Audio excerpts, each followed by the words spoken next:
Mereka selalu bilang hantu di internet itu hanyalah rekayasa piksel dan algoritma pencari sensasi semata. Sebuah dongeng modern untuk menakut-nakuti mereka yang tak bisa tidur. Tapi malam itu, batas antara dunia maya dan realitas terkoyak begitu saja. Rafif, seorang pemuda yang terjebak dalam guliran tanpa akhir di tengah malam buta, menemukan sebuah video amatir yang tidak biasa.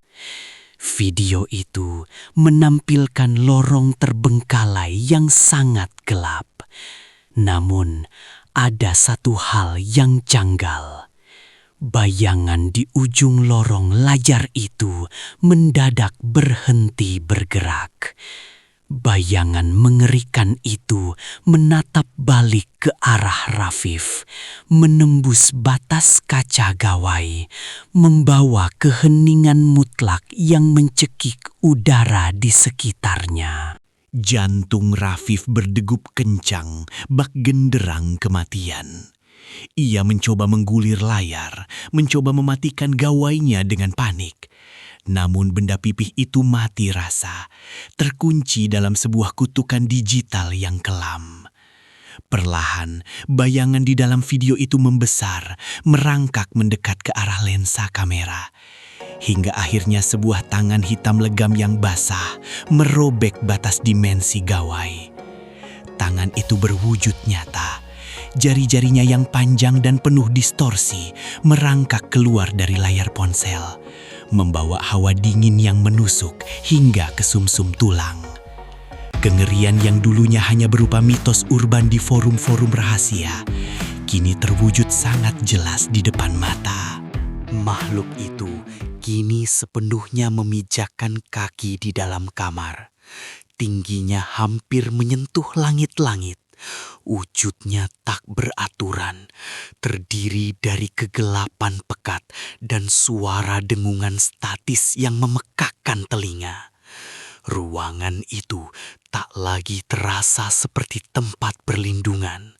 Suhu anjlok secara drastis, membekukan napas di udara yang kini dipenuhi kabut hitam yang menyesakkan dada dan berbau anyir.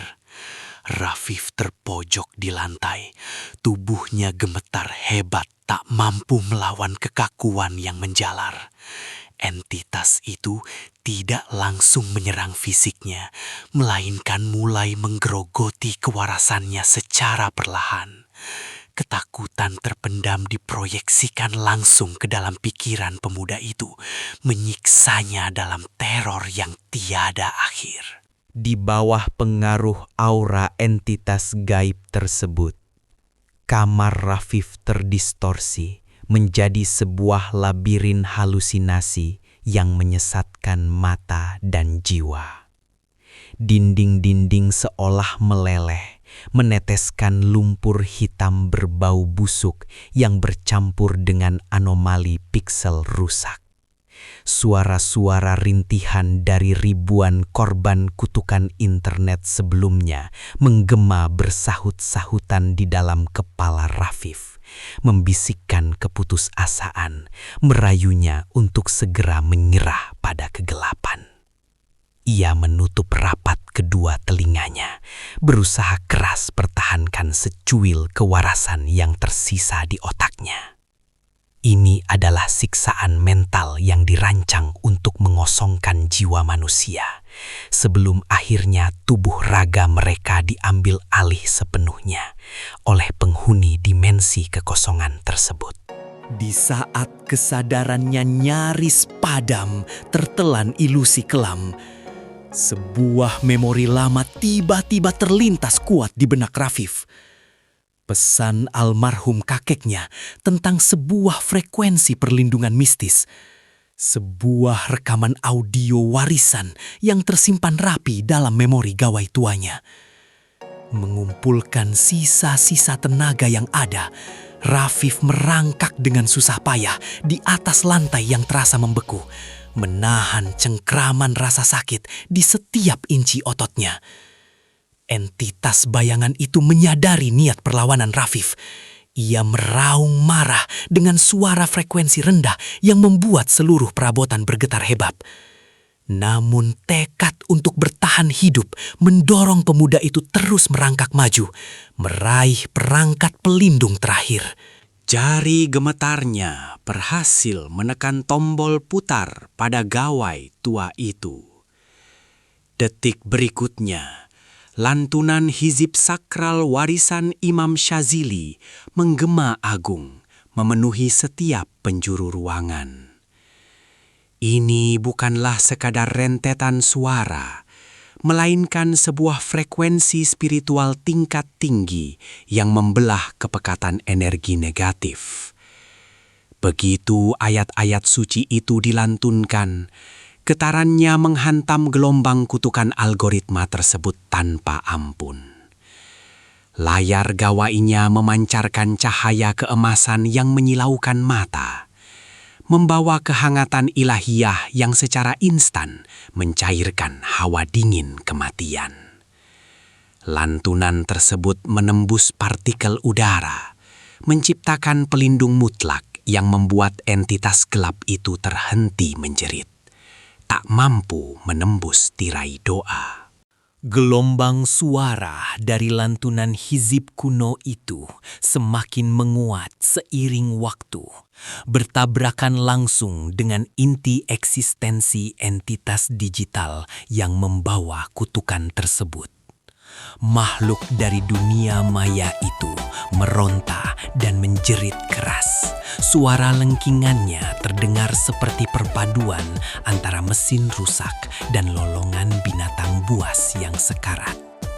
Cahaya keemasan membakar wujud bayangannya, merobek-robek struktur gelapnya hingga menjadi serpihan debu piksel yang berjatuhan lebur.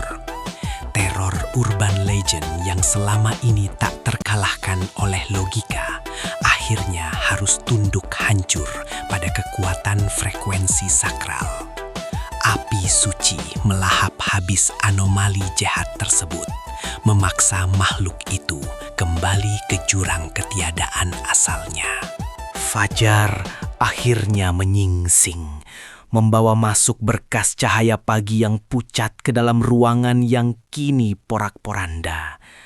Rafif duduk tersungkur lemas, bersyukur bisa selamat dari malam yang nyaris merenggut kewarasan dan nyawanya. Di hadapannya, gawai pintar modern pembawa petaka itu kini hanyalah seonggok rongsokan mati dengan layar yang hangus terbakar, hancur berkeping-keping, seakan tak sanggup menahan benturan dahsyat dua kekuatan dari dimensi yang berbeda. Kutukan algoritma gaib itu memang berhasil dipatahkan, namun kejadian ini meninggalkan sebuah peringatan mengerikan bagi kita semua, bahwa di sudut-sudut terdalam internet, hal-hal tak kasat mata selalu mengintai dengan sabar.